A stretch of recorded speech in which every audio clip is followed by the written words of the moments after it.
Мэргэжлийн хяналт гэж юу вэ? Монгол улсын нутаг дэвсгэрт хуулийг сахиулан, хүний болон нийгмийн тогтвортой хөгжил, бизнес эрхлэх таатай орчинг бүрдүүлэх, иргэдийн эрүүл, аюулгүй орчинд амьдрах, чанартай бүтээгдэхүүн үйлчилгээ хэрэглэх нөхцөлийг бүрдүүлэх үндсэн зорилготой байгууллага юм. Мэргэжлийн хяналтын байгууллага Монгол улсад хэдэн онд байгуулагдсан бэ? Санхүүгийн хянан байцаах газар нэрээр байгуулагдаж байсан ба одоогийн байдлаар үйл ажиллагааны чиглэлээс хамааран 8 төрлийн хяналтын газар ажиллаж байна. Импорт, экспортын бүтээгдэхүүнд мэргэжлийн хяналтын газар ямар байдлаар оролцдог вэ?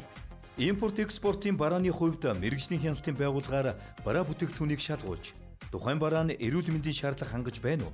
Эсвэл тухайн ачаа нь химийн хортой онцгой ачаа бол аюулгүй байдал нь бүрэн гүйцэд хангагдаж чадж байна уу зэргийг шалгаж, зөвшөөрлөгч бараа бүтээгдэхүүнийг экспортлж, импортлох эрх олгодог байгууллага юм а.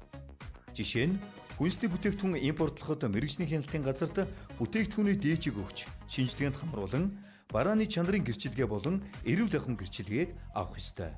Эм эмнэлгийн бүх төрлийн эм бэлтгэл, мал амьтны гаралтай бүтээгдэхүүн, хүнсний, химийн гаралтай бүтээгдэхүүн, аюултай ачаа зэрэгтэй мэргэжлийн хяналтын газраас заавал импортлох, худалдан борлуулах, ашиглах, устгах зөвшөөрөл авах шаардлагатай байдаг. Хэрэв танд дээрх төрлийн ачаа тээвэрлүүлэх шаардлага байгаа бол Мон Логистикс руу хандаж мэргэжлийн зөвлөгөөг аваарай.